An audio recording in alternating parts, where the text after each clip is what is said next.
welcome back. Your dreams were your ticket out. Welcome back to that same old place that you laughed about. Well, the names have all changed since you hung around, but those dreams have remained and they've turned around.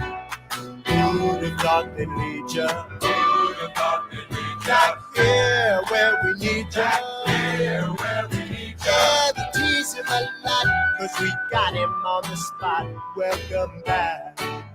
Welcome back. Welcome back. Welcome back. Welcome back. Welcome back. Welcome back. All right, give a stretch real quick. Okay. So I basically spent that most of that last work session on setting this computer up and logging into random websites that I forgot that I would need to be able to log into to be able to do certain things on here. So yeah, that was interesting. So for this break, figured I'll continue down the list of the Interop 2025 because it's just easier for me. I just don't want to have to keep thinking about stuff. So again, let me share my screen. So again, I'm going to be working my way down this list.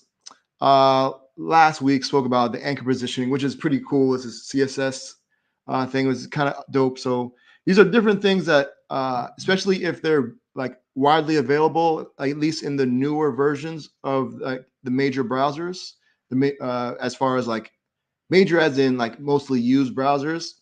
I think I'm going to try like mess around with them in my upcoming project. So took a look at anchor positioning and detailed element, which that was pretty cool too as well.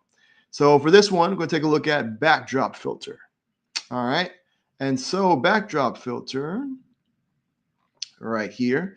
So the backdrop filter property, oh, they have a link here. That's cool. It's a link go to, oh, that's to this section. All right.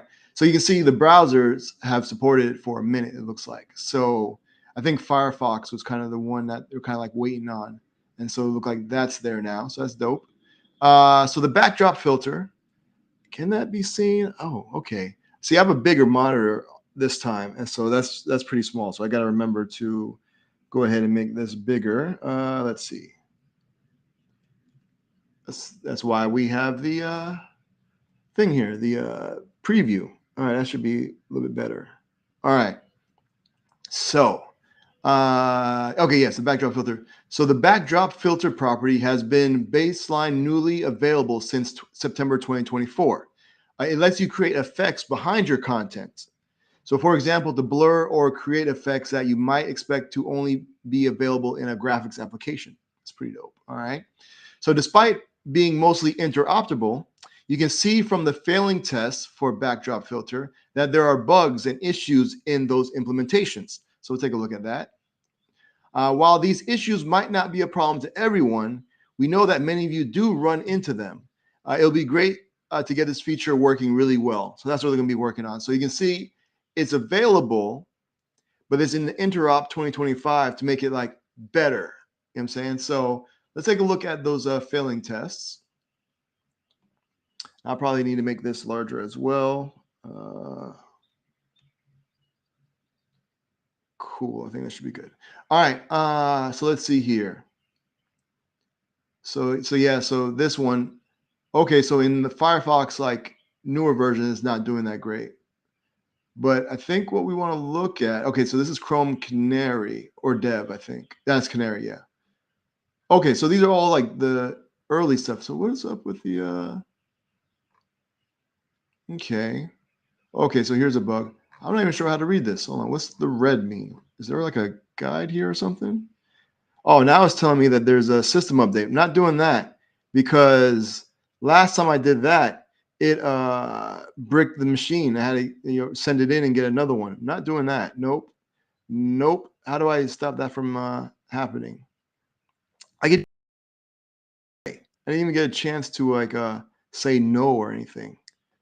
This laptop, I really like. I have an older version of it, like it, but this thing here. Hold on, says I gotta hold on. How do I press restart to complete the essential update? See, I did that last time and it bricked it. So I'm not doing that. We're gonna postpone this for as long as possible. Yeah, it's literally what I did last. Okay, I postponed it. So I'm gonna just keep on postponing it because that don't make any sense. All right, cool. So yeah, sorry. Okay, so all right. Oh, and it takes you to I'm gonna click this. What does it take me to? Okay. That's pretty cool. I don't really know what it's talking about, but that's pretty dope. Run in your browser on WPT. What does that do? Share this tab instead. Interesting. So they have all these different. Let me see. Okay, it doesn't show you the thing.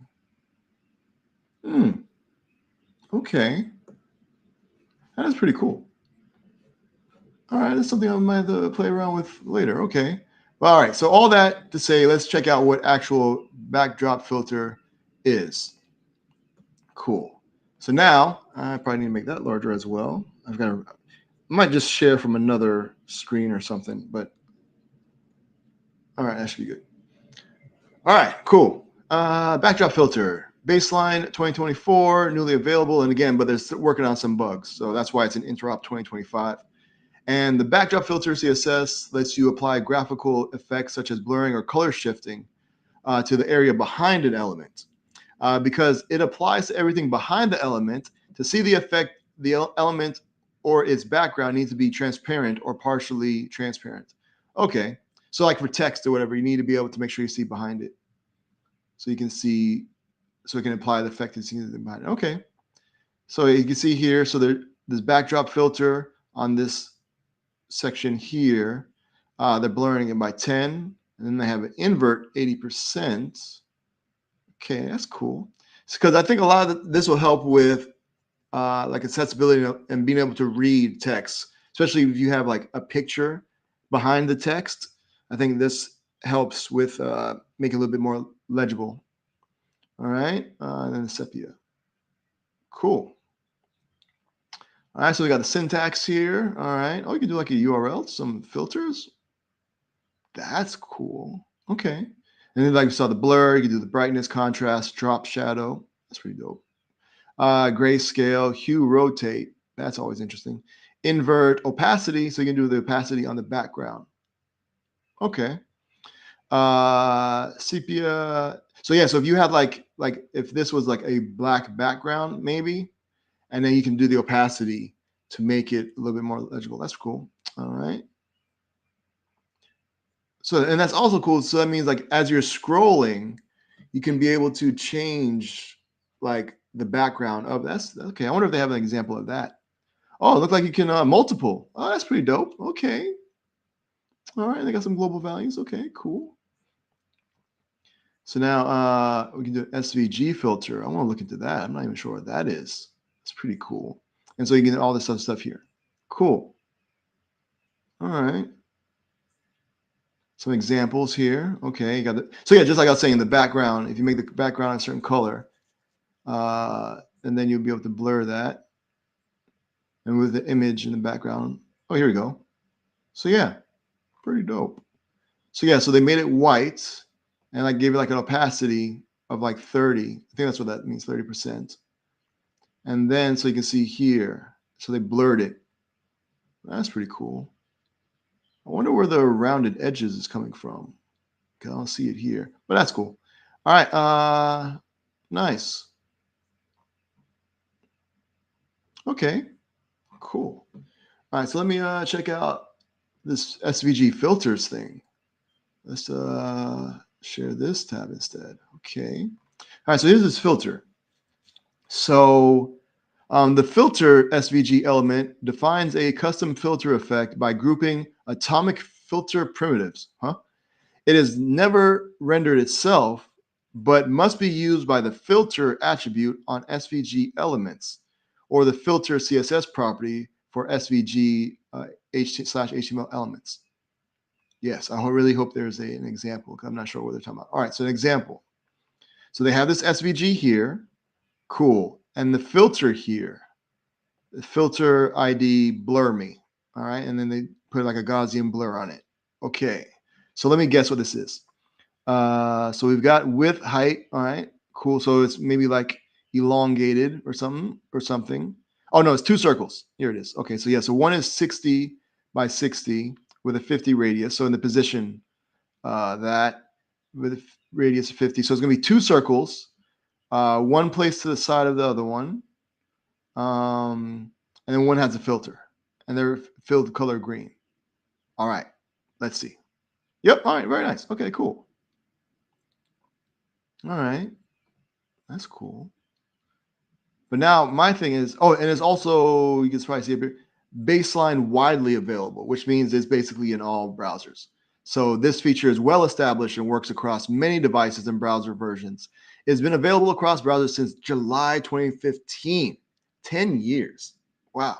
So some parts of this feature may have varying levels of support, and you can learn more. Okay, cool. But I'm trying to figure out, how could I add it says about an SVG. So I wonder if that's what it meant by the SVG blur here. SVG filter. So I wonder if you could, like, it has this URL thing. Common filters that SVG filter. Hmm. I'm looking for an example of that. Filter functions. Let me look this up. Filter functions. This is basically how I do. I go down a lot of rabbit holes. All right, so here is the filter function. Now, so will this show me SVG one? No, so it doesn't have URL here. Huh. Because these are all the things that you can do. Cool. What I'm looking for is the one with the URL. Yeah. Oh, here we go. Here we go. Cool. No, that's just the background. I'm trying to look for the background. So, okay, so here's a filter function. Okay. Oh, that's cool. So you can plug that in. That's pretty dope. So use it. Okay, here's a background image. Okay. Oh, that's cool. So you can apply different things. Okay, that's cool. Blur. Okay, cool. I'm looking for the SVG one. That's something I'm gonna play around with. I don't know. That seems pretty cool. But again, like, this has been supported. So that's pretty cool. Yeah, baseline widely available. Okay. Okay. So I'm gonna do a little bit more research into this. Seems pretty cool. It seems like it'd be something pretty powerful. All right. Because what I'm thinking is be able to have like a SVG behind it, and then kind of like how it has it here, maybe add a blur or saturate or whatever on that SVG filter. So I'm just curious to see how this would work, this part here. I want to see an example of that. And so, but I'm out of time, and so I'm gonna get y'all back to work. Thanks for hanging out. Let me stop the screen share. Going to get y'all back to the work session. So I am going to send y'all off with some traveling music. This right here is a track from an artist that goes by the name of Anthony Cruz, aka A Butter. The track's called Thank You. Thanks for hanging out. See you 15 minutes after hour. Till then, I wish you much productivity. And when we come back, we'll take a look at an artist's website, listen to music, watch some videos, maybe become a fan. And yeah, till then, I wish you much productivity. All right, y'all be easy. Anthony Cruz, aka A Butter. Thank you. Peace. I wanna say thank you for holding on when a brother was down and out. Now I feel so strong, and I wanna say thank you for being there when the brother had nowhere to turn to. You were there, and I feel like hell. And everybody says hell. We spread love like hell. I wanna say thank you for holding on when a brother was down and out. Now I feel so strong, and I wanna say thank you for being there